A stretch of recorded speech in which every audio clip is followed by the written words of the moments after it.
లైఫ్‌లోని ఎంతో ముఖ్యమైన 3 ఏళ్ల ప్రైమ్ టైమ్‌ను 'ఛత్రపతి' రీమేక్ కోసం వేస్ట్ చేస్తున్నారు టాలీవుడ్ యంగ్ హీరో బెల్లంకొండ శ్రీనివాస్.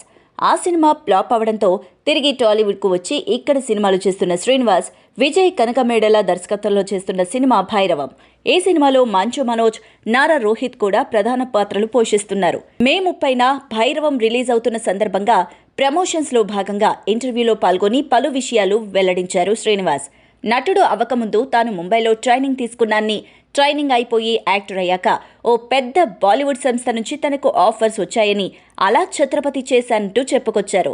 2019లోనే 'ఛత్రపతి' రీమేక్కు సాయం చెప్పానని శ్రీనివాస్, బాలీవుడ్లో సినిమాలు చేసిన తెలుగు నటులు చాలా తక్కువ మంది ఉన్నారనే ఉద్దేశ్యంతోనే 'ఛత్రపతి' చేశానని, సౌత్ సినిమా, పైగా రాజమౌళి సినిమా కాబట్టి తప్పకుండా నార్త్లో వర్కౌట్ అవుతుందని నిర్మాత చెప్పడంతోనే ఈ రీమేక్ చేశానని, అలా రీమేక్ చేయకుండా ఉండాల్సిందే అంటూ చెప్పుకొచ్చారు. షూటింగ్ టైంలోనే ఇది వర్కౌట్ అవుతుందా లేదా అనే డౌట్ వచ్చిందని, దానివల్ల షూటింగ్పై కూడా పూర్తిగా దృష్టి పెట్టలేకపోయానని చెప్పారు శ్రీనివాస్.